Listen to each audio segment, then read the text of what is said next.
بسم اللہ الرحمن الرحیم۔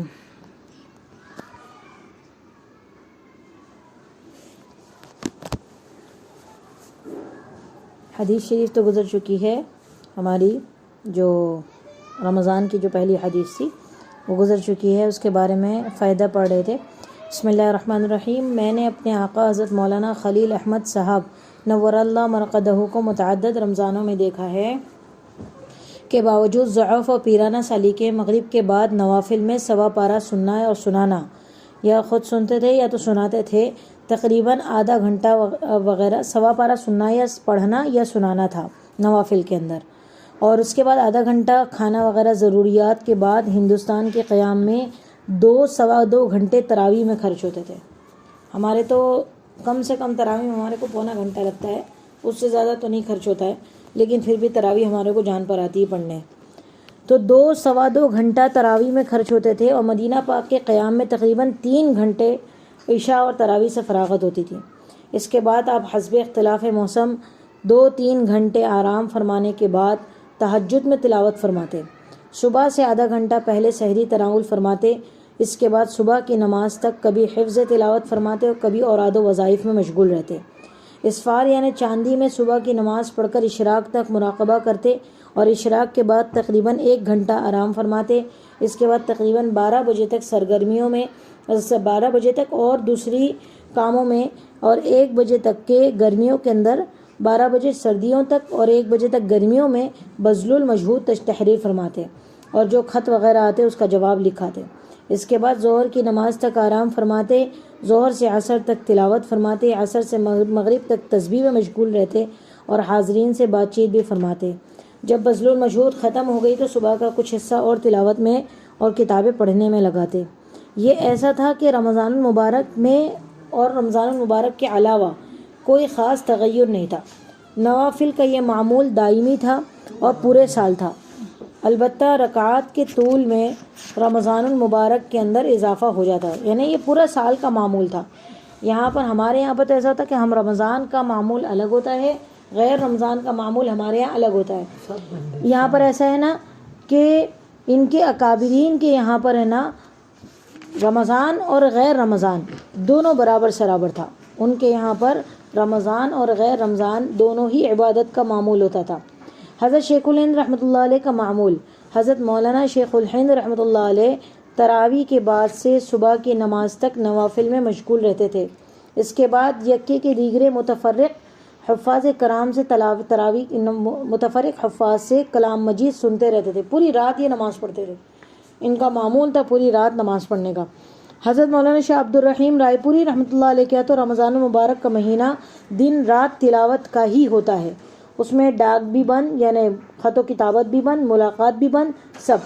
صرف مخصوص خدام کو اجازت ہوتی تھی کہ تراویح کے بعد حضرت صرف ایک چائے نوش فرما لے، اتنی دیر وہ لوگ خادم حاضر خدمت ہوتے اور بات چیت فرما لیا کرتے تھے۔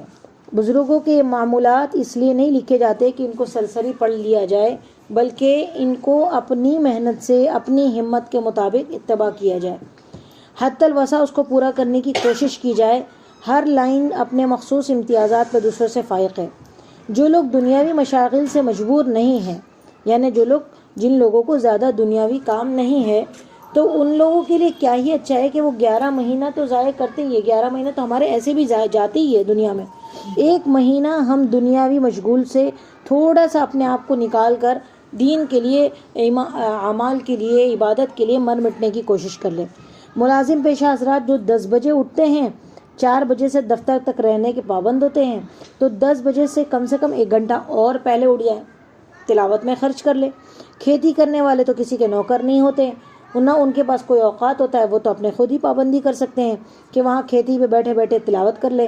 تاجروں کو بھی کوئی دقت نہیں، اس مبارک مہینے میں دکان کا تھوڑا وقت کم کر دے اور تجارت کے ساتھ تلاوت کر لیں، کہ یہ مہینے کو کلام الہی کے ساتھ خاص مناسبت ہے۔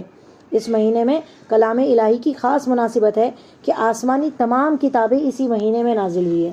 قرآن پاک کو بھی لوح محفوظ سے آسمانی دنیا پر اسی مہینے میں آیا۔ وہاں سے حسب معمول تھوڑا تھوڑا حضور پر نازل ہوتا گیا۔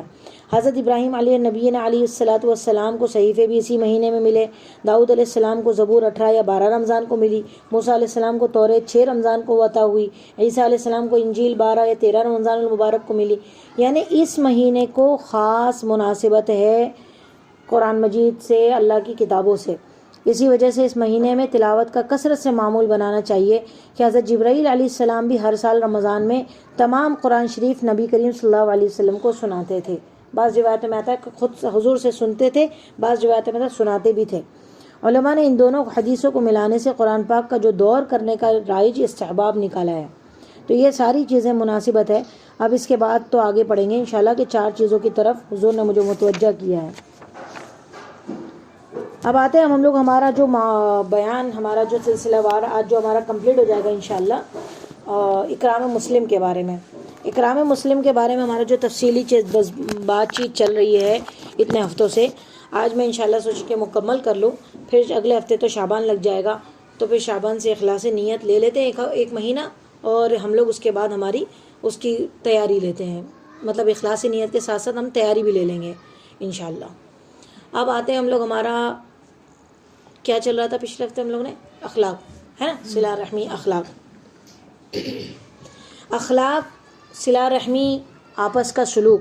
دیکھو ان چیزوں پر نا محنت بہت آسان ہے، بندہ سچ بولنے کی محنت کر لے، بندہ دوسروں کے ساتھ میٹھے بات کرنے کی محنت کر لے، بندہ کسی کے ساتھ اچھا سلوک کرنے کی محنت کر لے، کسی کو دعوت دے دے، پڑوسیوں کا سلوک کر لے، یہ چیزیں نا بہت آسان ہوتی ہے۔ لیکن بد اخلاقی سے بچنا، کسی کو دھوکہ دینے سے بچنا، غیبت کرنے سے بچنا، کینہ سے بچنا، بغض رکھنے سے بچنا، حسد کرنے سے بچنا، کسی کو برے لقب پکارنے سے بچنا، پھر اس کے بعد بدگمانی سے بچنا، یہ جو بد اخلاقی ہے نا اس سے بچنا مشکل ہوتا ہے۔ لیکن دیکھو جتنا فائدہ اخلاق کا ہوتا ہے نا اس سے ڈبل نقصان ان بد اخلاقی کا ہوتا ہے، کیونکہ بد اخلاقی ایسی چیز ہے نا کہ انسان اپنے ساتھ ساتھ ہے نا سب کو دشمن بناتا ہے۔ جیسے میں اگر کسی کے ساتھ میں نے غیبت کی، میرے کو کوئی شخص نہیں پسند ہے، کوئی عورت نہیں پسند ہے، میں نے اس کی غیبت آپ کو کر لی، اب اس کا مطلب یہ ہوا کہ اس شخص کا دشمن ایک میں تو تھی، میں نے دوسرا پیدا کر لی، ہے نا۔ یعنی بد اخلاقی کا اتنا بڑا نقصان ہے، اتنا بڑا نقصان ہے کہ معاشرے کے اندر ہے نا گھن لگتا ہے، گھن۔ ایک اگر اس کے بارے میں ایک کے دل میں کینہ ہے تو اگر وہ میں کسی اور کو بول کر اس کے بھی دل میں پیدا ہو جائے گا، وہ تیسرے کو بول کر تیسرا بھی اس کے دل میں پیدا ہو جائے گا۔ تو یہ جو ہوتا ہے نا معاشرے کے اندر بد اخلاقی، یہ زیادہ ضروری ہے۔ جتنا اکرام مسلم میں اخلاق ضروری ہے نا اتنا اکرام مسلم میں بد اخلاقی بہت ضروری ہے۔ بد اخلاقی سے بچنا، کسی کو تکلیف دینے سے بچنا۔ حدیث شریف میں آتا ہے کہ حضور صلی اللہ علیہ وسلم نے کیا فرمایا؟ المسلم اخو المسلم، مسلمان مسلمان کا بھائی ہے، لا یظلمہ ولا یسلمہ، کہ وہ کسی پر ظلم نہیں کرتا، کسی پر ظلم نہیں کرتا، لیکن کوئی اگر دوسرا اس پر ظلم کر رہا ہے نا تو یہ اس کو چھوڑے نہیں رکھتا، ولا یسلمہ، اس کی حفاظت کرتا ہے، اس کو بچاتا ہے، کسی دوسرے کے برائی سے بچاتا ہے۔ یہ مسلمان اس کو بولتے ہیں۔ مسلمان صرف اس کو نہیں بولتے ہیں کہ بھائی میرا ہاتھ، میں کسی کو تکلیف دینے سے ہاتھ سے بچ رہی ہوں، تو دوسرا اگر مار رہا ہے تو مار، تو جا مار، کوئی بات نہیں۔ اگر میں کسی کے دل، میرے دل میں اگر کسی کے لیے کینہ آ رہا ہے تو میرے دل تک ہی میں رکھوں، اس کو آگے نہیں بڑھاؤں۔ مسلمانوں کے درمیان نفرت پیدا کرنے والا بندہ، مسلمانوں کے درمیان فساد پیدا کرنے والا بندہ، مسلمانوں کے درمیان بد اخلاقی سے پیش آنے والا بندہ، یہ جتنا گنہگار ہے نا یہ بہت بڑا گنہگار ہے، کیونکہ یہ خود تو ڈوبتا ہے، ساتھ میں لوگوں کو بھی لے ڈوبتا ہے، ایک کے بعد ایک دشمن پیدا کرتا ہے۔ دیکھو مسلمان جو ہے نا، حضور صلی اللہ علیہ وسلم نے فرمایا کہ مسلمان ایک عمارت کی مانند ہے، اس کی ایک اینٹ دوسرے اینٹ کو قوت بخشتی ہے۔ اب دیکھ لو نا، ہم لوگ اگر بلڈنگ میں چاہوں کا خالی یہاں سے 2-3 اینٹ نکال کر اندر کھڈا کر دوں تو کتنا مشکل ہوگا نا، اور اگر میں پیلرز میں کھڈا کروں پوری بلڈنگ کا نقصان ہوگا. تو مسلمان کو حضور نے اسی طرح ترتیب دی ہے کہ تم لوگ ایک عمارت کے مانند ہو، تم آپس میں مت جھگڑنے لگ جانا کہ تم آپس میں ہی دشمن بننے لگ جاؤ. ہمارے یہاں تو غیر کا تصور ہی نہیں ہے، ہم تو آپس میں ہی دشمن ہیں. بھائی بھائی کا دشمن ہے، بہن بہن کی دشمن ہے، بھائی کو بہن سے پرابلم ہے، بہن کو بھائی سے پرابلم ہے، ننند کو بھابھی سے پرابلم ہے، بھابھی کو ننند سے پرابلم ہے، ساس کو بہو سے پرابلم ہے. تو یہ جو بد اخلاقی ہے نا، اس سے اپنے آپ کو پہلے محفوظ کرنا بہت ضروری ہے. آج کل کا جو طبقہ ہے نا، مسلمان طبقہ، وہ اخلاق کے ایک دم اونچے درجے پر فائز ہے، بہت اچھے درجات ہیں. سچ بھی بولتا ہے، پھر کسی کے ساتھ اچھا سلوک بولو، مہمان نوازی بولو، سب ایک دم اعلیٰ درجے کی کرتا ہے. لیکن پیٹھ پیچھے برائی بھی کرتا ہے، پیٹھ پیچھے اس کے بارے میں باتیں بھی کرتا ہے، اس کے لیے دل میں کینہ بھی رکھتا ہے. سامنے آ گئی ننند تو اچھے سے اس کے ساتھ ہائے ہیلو اخلاق سے پیش آ رہے، اور پیٹھ پیچھے اس کی ماشاءاللہ پوری کول ہمارے پاس کھلی ہوئی رہتی ہے. تو یہ جو نقصان ہے نا، جو ہمارا بد اخلاقی کا جو نقصان ہے نا، اچھا یہ چیزیں نا آگے جا کے نقصان پہنچاتی ہے، یہ نقصان ختم نہیں کرتی ہے، یہ اندر اندر اندر اندر اندر دل کو خراب کرتی ہے، یہ دل کو خراب کرتی ہے. اچھا یہ ابتدا بھی دل سے ہی ہوتی ہے، یہ جو بد اخلاقی کی ابتدا ہے نا، یہ بھی دل سے ہی ہوتی ہے.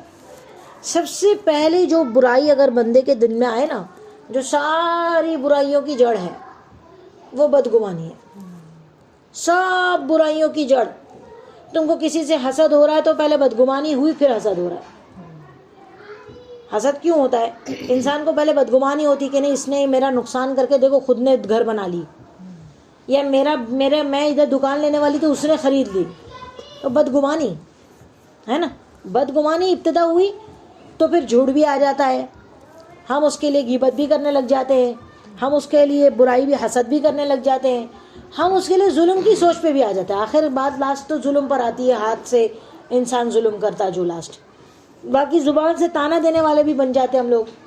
جو ساری ابتداؤں کی جو ساری جڑ ہے نا، وہ بدگمانی ہے. ساری برائیوں کی، ساری بد اخلاقیوں کی جڑ ہے نا، وہ بدگمانی ہے. اگر بدگمانی پر انسان نے قابو پا لیا نا، ایک بدگمانی کو کیا بولتے پتہ ہے ہماری نارمل زبان میں؟ نیگیٹو سوچ. نیگیٹو سوچ جو ہے نا، یہ بدگمانی ہے. ہم لوگوں کو کسی کے بارے میں خیال آیا نہیں کہ بس برائی شروع ہو جاتی ہے. اچھا خیال تو ہمارے دماغ میں آتا ہی نہیں ہے. پہلی بات تو ہم سوچ ہی نہیں سکتے کسی کے لیے اچھا. اور اگر ہم اس کے لیے سوچیں گے اچھا، تو پھر میرے بارے میں تو کوئی سوچتا ہی نہیں ہے. دیکھو اپنی ذات ہے نا، مسلمان صرف اپنی ذات کا محور نہیں ہوتا. مسلمان کی ذات ہی ہوتی ہے کہ دوسرا مسلمان اس سے محفوظ رہے. حضور نے جتنا اخلاق پر دعوت دی ہے نا، اتنا بد اخلاقی سے بچنے کی بھی دعوت دی ہے. حضور نے جتنا اخلاق پر دعوت دی ہے کہ تم لوگ اچھے بنو، تم لوگ آپس کے اندر سلوک کرو، لیکن اتنی دعوت حضور نے بد اخلاقی سے بچنے کی دی ہے. جھوٹ مت بولو، تانا مت مارو، بخیلی مت کرو، بدگمانی مت کرو. ایک حدیث، ایک قرآن کی آیت دیکھیں گے، ایک حدیث دیکھیں گے بس. آج پورا ٹاپک پر صرف یہی 2 چیز آج چھوڑنے کے، بہت ساری چیزیں ہیں، بہت بد اخلاقی لمبی چوڑی لسٹ ہے. ساری چیزیں پڑھتے رہو، بتاتے رہو، لیکن عمل پہ آنے کے لیے بہت مشکل ہے. ہم لوگ اخلاق کی ایک صفات لیں گے اور بد اخلاقی کی ایک محنت لیں گے. یہ 2 محنت آج کرنی ہے. ایک اخلاق کی صفات پہ محنت کرنی ہے، وہ ہے تحمل مزاجی، برداشت. کیونکہ جب تک برداشت نہیں ہوگا نا، جب تک ہم دوسرے کے ساتھ میں حسن سلوک نہیں کر سکتے. حسن سلوک بندہ اسی وقت کر سکتا ہے جب اس کے اندر کیپیسٹی ہو برداشت کرنے کی. ورنہ پھر کیا ہوتا ہے، جس کے اندر برداشت کی طاقت نہیں ہوتی نا، پھر وہ پھٹتا ہے، آئٹم بم بن کے پھٹتا ہے. ایک حد تک بندہ برداشت کرتا ہے، پھر جب برداشت ایک دم حد سے اوپر ہوتا ہے نا، پھر وہ پھٹتا ہے. تو یہ جو ترتیب ہے نا ہمارے علماء اکرام کی، 2 پوائنٹ خالی لوں گی میں آج. اخلاق میں تحمل مزاجی، اور بد اخلاقی کے اندر بدگمانی اور کینہ. اس سے بچنا ہے، کسی کے لیے بھی کینہ نہیں ہو. پہلے تو تحمل مزاجی پہ بات کرتے ہیں. تحمل مزاجی کس کو بولتے ہیں؟ برداشت کرنا، صبر کرنا، برداشت کرنا. دیکھو اللہ تعالیٰ نے قرآن میں فرمایا وَكَانَ اللَّهُ عَلِيمًا حَلِيمًا، اللہ تعالیٰ جاننے والے بھی ہیں اور حلم والے بھی ہیں، صبر کرتے ہیں اللہ تعالیٰ، برداشت کرتے ہیں۔ اللہ تعالیٰ سب کو فوراً عذاب نہیں دیتے۔ بنی اسرائیل میں دیکھو نا، ان کے گناہوں کی لسٹ ان کی دیوار پہ لٹکی ہوئی رہتی تھی روز صبح۔ اگر ہماری ہوتی تو کیا کرتے ہوتے؟ شاید دروازہ چھوٹا پڑتا، لسٹ بڑی ہے ہماری، کیونکہ ہمارے تو ہر دوسرا سیکنڈ کسی کے بارے میں سوچنے میں جاتا ہے۔ ہر ایک فون ریکارڈ اگر ہمارا سن لینا تو ہم کسی نہ کسی کا لیول پہ بات ہی کر رہے ہوتے۔ ہم 2 جن بیٹھ کے اگر بات کر رہے ہوتے نا تو اس کے اندر کسی ایک بندے کی ٹاپک ہی ہوتی ہے، گوسپ اسی بات کی ہوتی ہے کہ بھائی وہ فلانا کیسا ہے، وہ ڈماغا کیسا ہے، وہ اس نے کیسا کیا، اس نے کیسا کیا۔ ایسا نہیں کہ حضور کے زمانے میں نہیں ہوتا تھا، حضور منع فرما دیتے تھے کہ بھائی میرے پاس میرے اصحاب کی باتیں مت لے کر آؤ، میں دلوں میں میل لے کر جانے نہیں چاہتا دنیا سے۔ غزوہ طائف کے بعد، غزوہ حنین اور غزوہ طائف کے بعد حضور نے جب مال کفار مکہ میں، جو مکہ کے اندر جو لوگ ابھی ابھی مسلمان ہوئے تھے، نئے مسلمان ہوئے تھے، ان میں زیادہ تقسیم کیا، جو لوگ پرانے مسلمان تھے ان میں کم تقسیم کیا۔ اور یہ جو مال تھا نا وہ بنا جنگ کے ملا تھا، تو یہ حضور کی ملکیت ہوتا ہے، لیکن حضور نے اس لیے ان لوگوں کو تقسیم کیا کہ ان لوگوں کو اسلام کی رغبت ہو۔ لیکن صحابہ میں باتیں ہونے لگی، دیکھو یہ ایسا نہیں کہ ہم ہی لوگ پاک صاف ہیں، ہم لوگ بڑے پاک صاف بن جائیں گے آج کے آج، ہم لوگ کی ساری چیزیں چھوٹ جائے گی، نہیں، ایسے چیزیں نہیں چھوٹتی ہے، یہ چلتے رہتا زندگی کے اندر۔ لیکن ایسا ہے کہ پوری طرح کامل نہیں بنو تو پوری طرح چھوڑنے والے کیوں بنتے ہو؟ دیکھو میں پوری طرح، میرا دل کینہ سے صاف نہیں ہو سکتا، میں کوئی فرشتہ نہیں ہوں، کسی نہ کسی کے لیے تو مائنس پلس پوائنٹ آتے رہتا ہے، سمجھ میں؟ تو جب میں اگر پوری طرح صاف اپنے دل کو نہیں رکھ سکتی تو پوری طرح کالا کیوں رکھوں؟ کوشش کر سکتی ہوں نا بھائی، اگر میرے بدن پہ، میرے کپڑے پر اگر کوئی داغ لگتا ہے، میرے سے بچ تو نہیں سکتے، کبھی نہ کبھی داغ لگ ہی جاتا ہے نا، کبھی نہ کبھی داغ لگ ہی جاتا ہے۔ تو جب داغ لگ ہی جاتا ہے تو اس کا مطلب یہ تھوڑی کہ میں چھوڑے رکھوں گی، پورا ہی کپڑا کالا کر دوں گی، لاؤ اور لگا دوں، ایسا تو نہیں کرتے نا، ہم اس کو صاف کرنے کی کوشش کرتے۔ تو اخلاق اور بد اخلاقی، اس کا بھی یہی معاملہ ہے کہ جب ہم سے پورا ٹوٹل آتا نہیں ہمارے اندر تو ہم پوری کوشش کو چھوڑ کیوں دیتے؟ کوشش تو جاری رکھنی چاہیے نا۔ تو حضور کے بارے میں صحابہ کے درمیان آپس میں باتیں ہونے لگی کہ حضور نے ان لوگوں کو مال دے دیا۔ اچھا، حضور کو یہ بات کی خبر پہنچی، حضور نے کس کو بلایا؟ انصار کے بڑے صحابی کو بلایا، ان کو بلایا اور کہا کہ اللہ کے کیا بات چیت ہو رہی لوگوں میں؟ تو انہوں نے صاف صاف، دیکھو مطلب میں صحابی کا مطلب رشک آتا ہے ایسے صحابہ پر۔ ان لوگوں کے نزدیک یہ نہیں تھا کہ میں حضور سے اپنی بات چھپا دوں اپنے بارے میں، انہوں نے صاف صاف بتا دیا کہ دیکھو لوگوں میں یہ بات ہو رہی کہ آپ نے مکہ والوں کو دیا ہے، جو ابھی نبی مسلمان ہوئے ہیں انہیں آپ نے زیادہ دیا، اور ہم لوگ جو اتنے سالوں سے آپ کے ساتھ میں کام کر رہے ہیں ہمیں کم ملا ہے۔ تو حضور نے جو صحابی یہ بات لائے نا، ان سے پوچھا تمہارا کیا خیال ہے؟ اب بتاؤ اگر اس کی جگہ پر ہم لوگ ہوتے تو کیا کرتے؟ نہیں اللہ کے رسول، میں اگرچہ میرا دل میں خرابی ہے لیکن ہم کیا بولتے ہیں، نہیں ہاں میں تو ٹھیک ہوں، مجھے تو ایسا نہیں لگتا ہے۔ لیکن وہ صحابی پر قربان جاؤ کہ وہ صاف دل کے انسان تھے، انہوں نے کیا کہا کہ اللہ کے رسول میں بھی اپنی قوم کا ایک فرد ہوں، یعنی میرے بھی دل میں یہی خیال آیا، صاف بتا دیا۔ تو حضور نے کہا ٹھیک ہے چلو لے کر آؤ، سب کو بلاؤ، ایک میدان میں جمع کرو، صرف انصار جمع ہونے چاہیے، کوئی بھی اور دوسرا نہیں، صرف انصار و مہاجرین جو تھے نا بس وہی آنے چاہیے، باقی کوئی بھی نہیں آنا چاہیے باہر کا۔ جمع کیا میدان میں، شاید میرے خیال سے انصار تھا، مجھے پکا یاد نہیں ہے واقعہ کیونکہ اب تک آیا نہیں نا سیرت میں، یہ فتح مکہ کا واقعہ آیا نہیں ہے۔ تو حضور نے بلایا، حضور نے بات چیت فرمائی، حضور نے لوگوں کے درمیان وہ بات کو کلیئر کیا، اور پھر حضور نے فرمایا کہ دیکھو انصار، پوری دنیا ہے نا میرا باہر کا کپڑا ہے اور تم ہے نا میرا اندر کا کپڑا ہو، یعنی میرے دل کے قریب ہو۔ یہ مال تو ہے نا، لوگ یہاں سے جب جائیں گے نا تو جس کے پاس مال ہوگا وہ مال کو لے کے جائے گا، جس کے پاس جہاد کا سامان ہوگا وہ لے کے جائے گا، لیکن میں انصار کے ساتھ جاؤں گا. تو تم یہ چاہتے ہو کہ تم جب واپس لوٹو تو تم مال لے کے جاؤ کہ نبی کو لے کے جاؤ؟ تو انصار پھوٹ پھوٹ کے رونے لگے. تو یہ ہوتا ہے بدگمانی سے دور. حضور نے یہ تربیت فرمائی ہے. حضور نے بول دیتے نا حضور کہ تم لوگ کو جو کرنا ہے کرو، جو سوچنا ہے سوچو. یہ بڑوں کی تربیت ہوتی ہے. اگر بائی چانس بچے کے دل میں ہمارے بارے میں کچھ خیال آ رہا ہو تو ہم ان کے بات کو کلیئر کریں کہ بھائی ایسا کیوں کی میں نے. بعض اوقات بچے بولتے ہیں کہ آپ تو ہم کو یہ چیز کرنے منع کرتے ہو اور آپ نے اس کو یہ کر دیے، تو ہم اسے کلیئر کریں. بدگمانی کو جنم نہ دے بچوں کے دماغ میں، ہمارے اپنے دماغ میں بھی. اگر ہم کو کسی کے بارے میں بدگمانی آتی ہے، کسی نے فلانے کے لیے یہ بات ہم کو پہنچائی ہے، ہم اس کو وہیں دفن کریں. شیطان کو آگے موقع ہی نہیں دے. اس کو جو کرنا تھا اس نے کری. بھائی میں کہیں کے لیے سوچوں، میں اپنے بارے میں اس کے بارے میں اپنے دماغ کو کیوں کچرا بناؤں؟ بدگمانی چیز ہی ایسی ہوتی ہے یار. ایک بار ذہن میں آ گیا نا، وہ کھچڑی پکتی رہتی ہے اور جب تک پوری جل نہیں جاتی جب تک پکتی رہتی ہے. ہاں یہ حال رہتا ہے.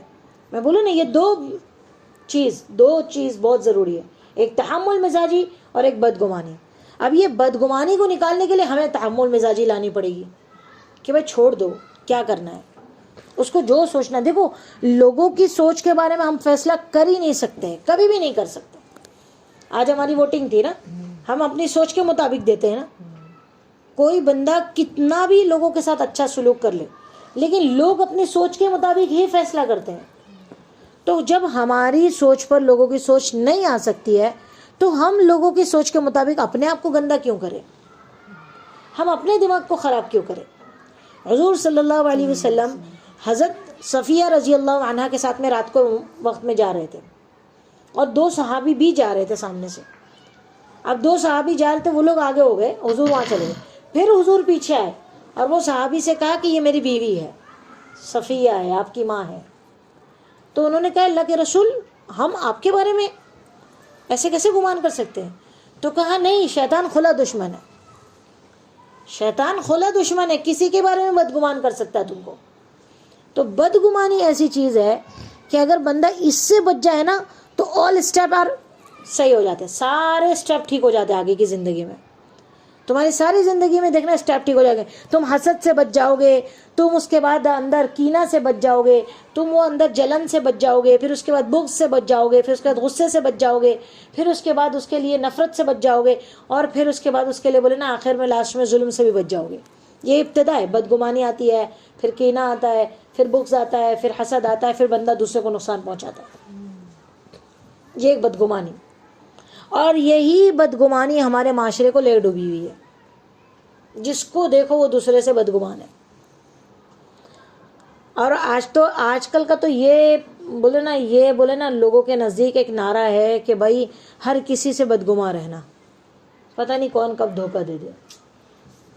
بھائی معاملات معاشرت کے اندر تمہیں بہت سنبھل کے چلنا ہے. معاشرت جو ہوتا ہے نا، معاملات آپس میں کرنا، آپس کا معاملات کہ بھائی میں اس کو قرضہ دے رہی ہوں، وہ کب مجھے واپس کرے گی؟ نہیں بھائی تو میری بہت فرینڈ ہے، جگری، لے بھائی لے قرضہ.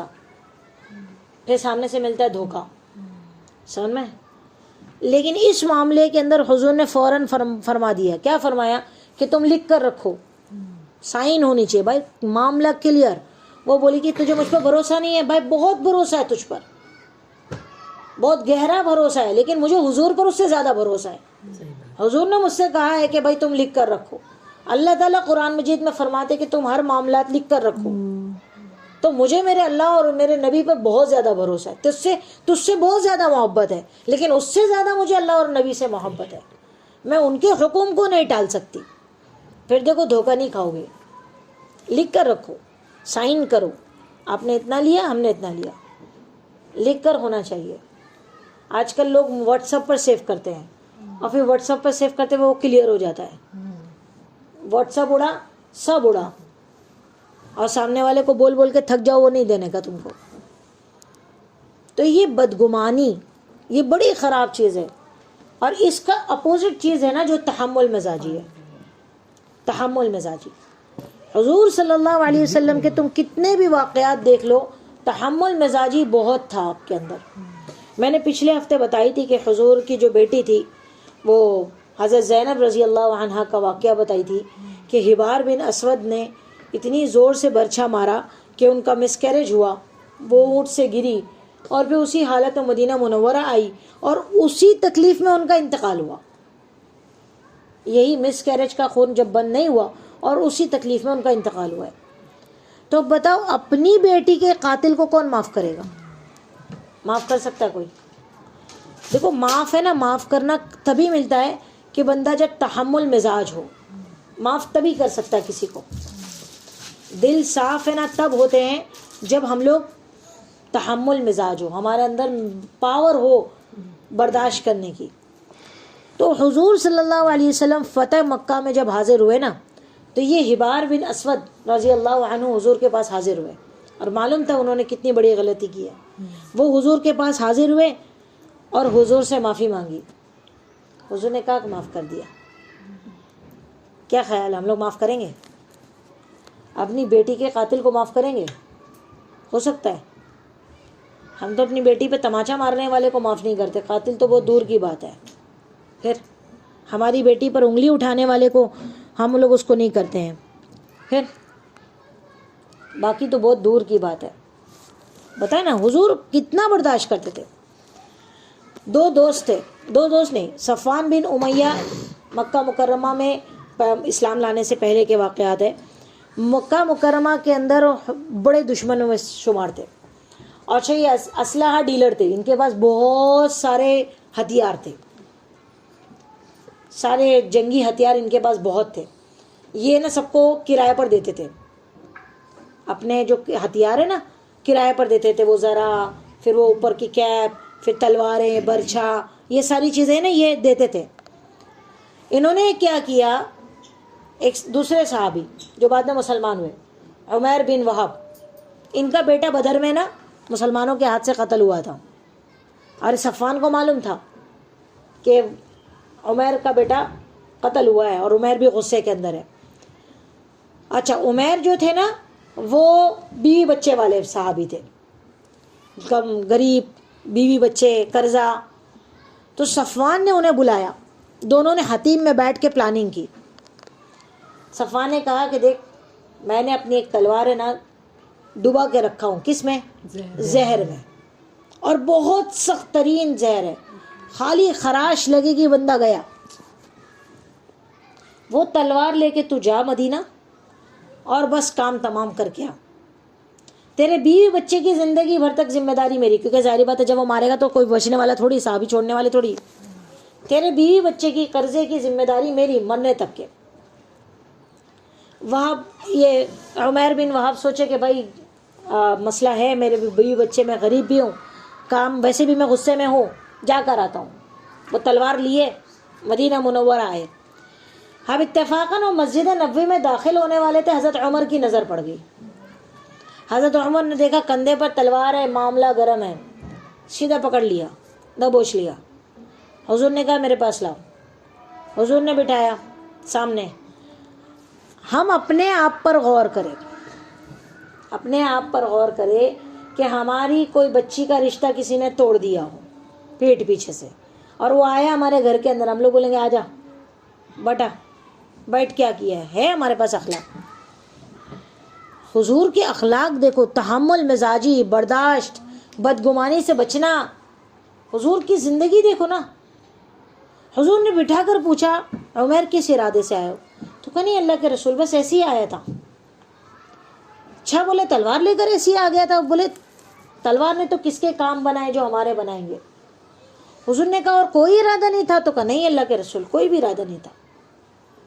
حضور نے کہا کہ وہ صفوان کے ساتھ حتیم میں تمہاری بات چیت کیا ہوئی تھی؟ تو کہ نہیں اللہ کے رسول بس ایسی آپس میں بات چیت ہوئی. بولے اچھا اس نے تو زہر میں ڈال کے تم کو تلوار دی تھی، تمہارے بیوی بچے کا خرچہ اٹھا رہا ہے، وہ مرنے تک کے، تمہارے بیوی بچے کے مرنے تک کے خرچہ اٹھا رہا ہے. تب جا کے عمیر رضی اللہ عنہ نے سچ اگلا. اب بتاؤ نا، ایک بندہ سامنے سے بار بار اس کو سچ اگلوا رہا ہے، اور سامنے سے ہمارے تو اپنا ہی بچہ اگر سچ نہیں بولے ایک سٹاک 4-5 تماچے لگا دیں گے. حضور کو آیا غصہ. میں نے تجھ سے 4 سے 6 بار پوچھی پھر بھی نہیں بولا. ہم لوگ تو ایسے ہی بولتے ہیں نا بچے لوگ کو. ہمارے پاس اخلاق کا ہے, ہمارے پاس تو پاور ہے, بس پاور. ہم لوگ کو ساری دنیا کا بس ٹھیکیدار بننا ہے, پاور چاہیے. بھائی بھی میری سنے, بہن بھی میری سنے, بیٹا بھی میری سنے, بیٹی بھی میری سنے, داماد بھی میری سنے, بہو بھی میری. پھر وہ بندہ کہیں کا نہیں رہتا. لوگ اس کے سامنے جی حضوری کرتے ہیں, پیٹھ پیچھے پورا لمبا چوڑا اس کا کھولتے پتا. یہ معاملہ ہے ہمارے یہاں زندگی میں. تو حضور صلی اللہ علیہ وسلم نے اس سے کہا کہ ٹھیک ہے جاؤ, معاف کر دیا, جاؤ. وہ وہیں اسلام قبول کر لیے اور مکہ مکرمہ آ گئے. وہاں مکہ میں صفوان نے ڈھنڈورا پیٹا ہوا تھا, ابھی ایک خوشخبری آئے گی, ابھی ایک خوشخبری آئے گی, ابھی ایک خوشخبری آئے گی. اتنے میں عمیر پہنچے. اب جب صفوان نے عمیر کو دیکھا نا تو کہا یہ جیسا گیا تھا نا ویسے واپس نہیں آیا ہے, گڑبڑی کر کے آیا ہے. ہاں, اسلام چہروں سے ظاہر ہوتا تھا. آج تو ہم چلتے پھرتے مسلمان لوگوں کو نہیں دکھائی دیتے. آج تو لوگ مسلمان سے دور بھاگتے. وجہ کیا ہے؟ یہی وجہ ہے. مسلمان دھوکہ دیتا ہے, مسلمان جھوٹ بولتا ہے, مسلمان. ابھی یہ بیچ میں پتہ چلا کہ کسی بندے نے کسی کو گھر دیا, وہ بیچ کے کھا کے چلا گیا پیچھے سے, پیٹ پیچھے سے. ہاں, آج کل کی دنیا میں دھوکہ بازی ایک دم نارمل چیز ہے, ذرا بھی ڈر بھی نہیں لگتا ہے. بھائی ایک قلم واپس کرنے کے لیے امام شافعی 1 مہینے کا سفر کر کے ریٹرن آئے تھے. کسی سے قلم لے لیا تھا اور بھول سے وہ بیگ میں رکھ کر ریٹرن ہو گئے تھے. واپس 1 مہینے کا سفر کر کے اس کو واپس دینا ہے. اور ہم لوگ کیا سمجھتے ہیں ہم لوگ معاف ہو جائیں گے, کسی کا کچھ بھی کھا کے بیٹھ جاؤ معاف ہو جائے گا. وہ صحابی عمیر نے جا کے صفوان کو سمجھایا. صفوان غصے میں مڑک دیا, بات ختم ہو گئی. غصے میں بہت سنایا اس کو اور بات ختم ہو گئی. لیکن فتح مکہ کا موقع آیا, حضور مکہ فتح کرنے کے لیے پہنچے. یہی صحابی حضرت عمیر گئے حضور کے پاس اور کہا اللہ کے رسول صفوان کو امان دے دیجئے, معاف کر دیجئے صفوان کو. بتاؤ نا تمہارا ہمارا کیا خیال ہے؟ کیا خیال ہے؟ معاف کر دیں گے؟ جس نے اتنی بڑی پلاننگ کر کے حضور کو مارنے کے لیے بھیجا تھا, ہم لوگ معاف کر دیں گے اس کو؟ حضور نے کہا ٹھیک ہے, اس کو امان دیا, امان دے دیا میں نے اس کو. حضرت عمیر فرماتے ہیں کہ اللہ کے رسول وہ ایسی آپ کی امان ماننے والا نہیں ہے.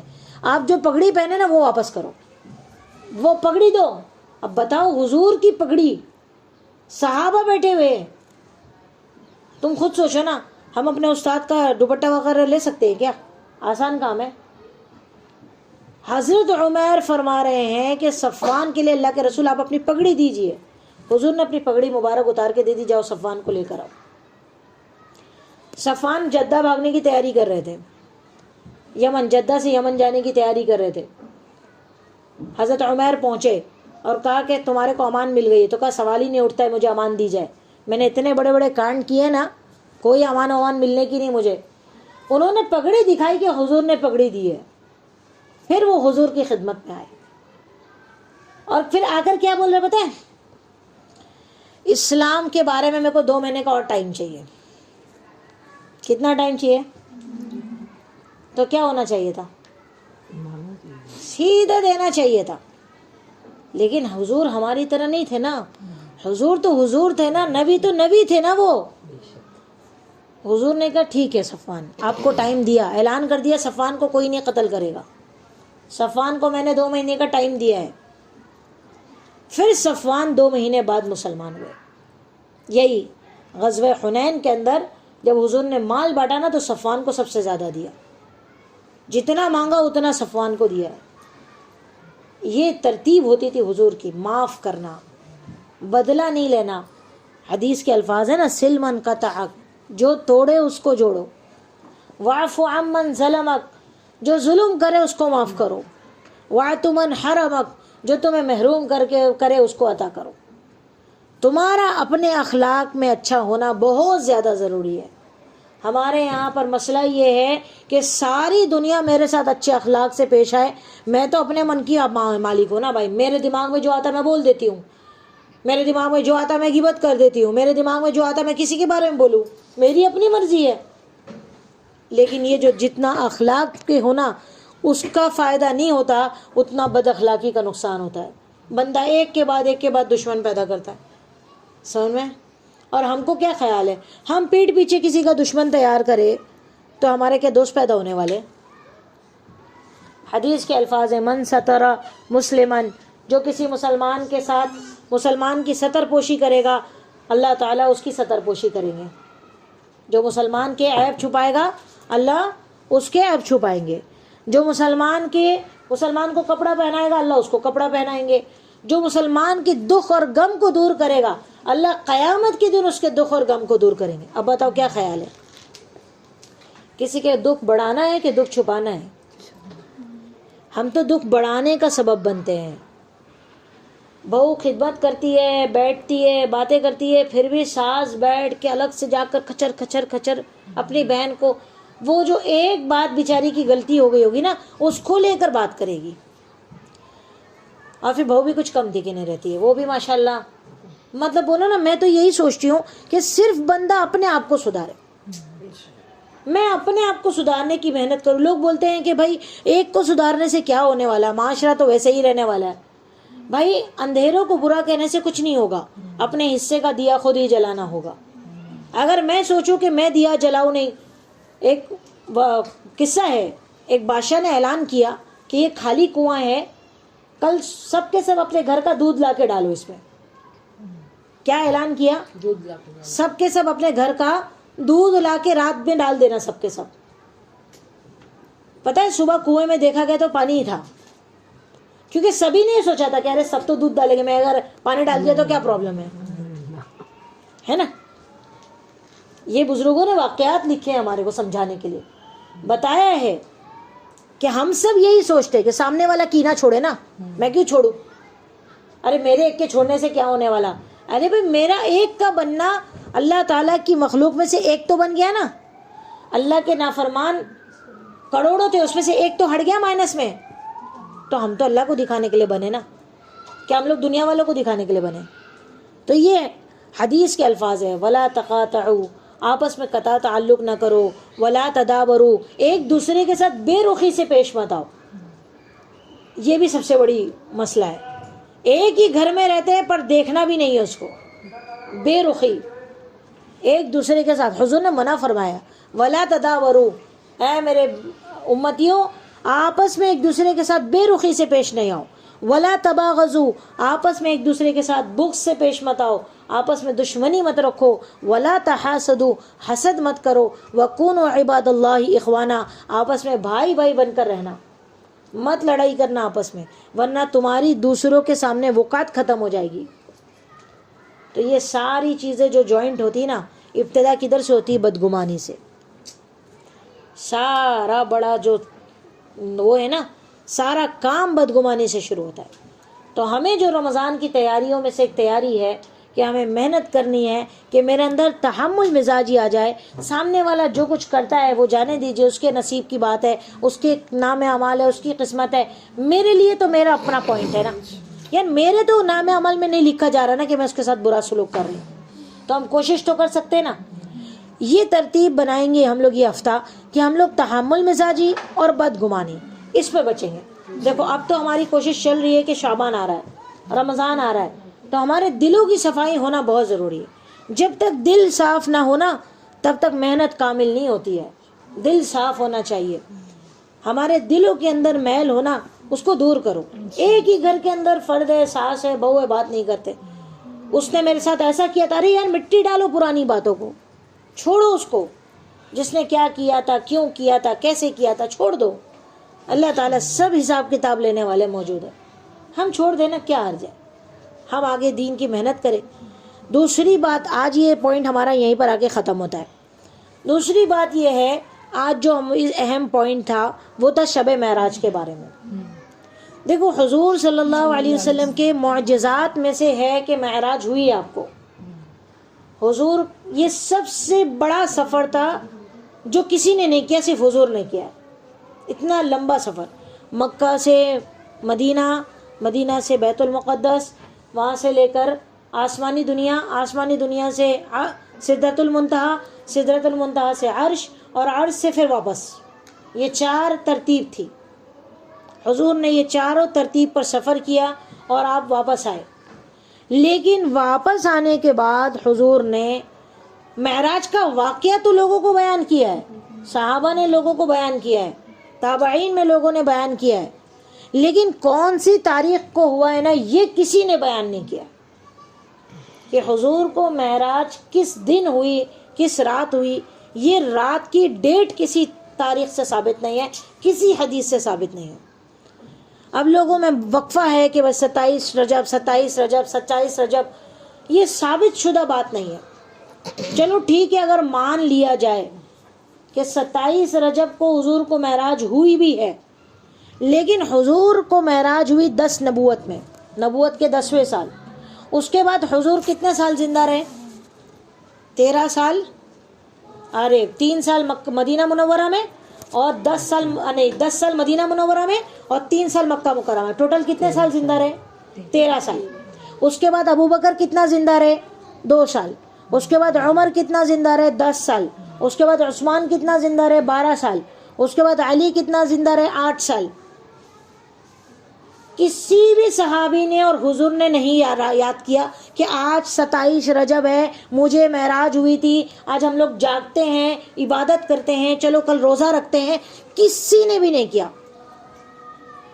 تو اب کیا خیال ہے، ہم لوگ کو بھی کرنا ہے؟ جب حضور سے ثابت ہی نہیں ہے بات تو وہ کرنا کیوں ہے؟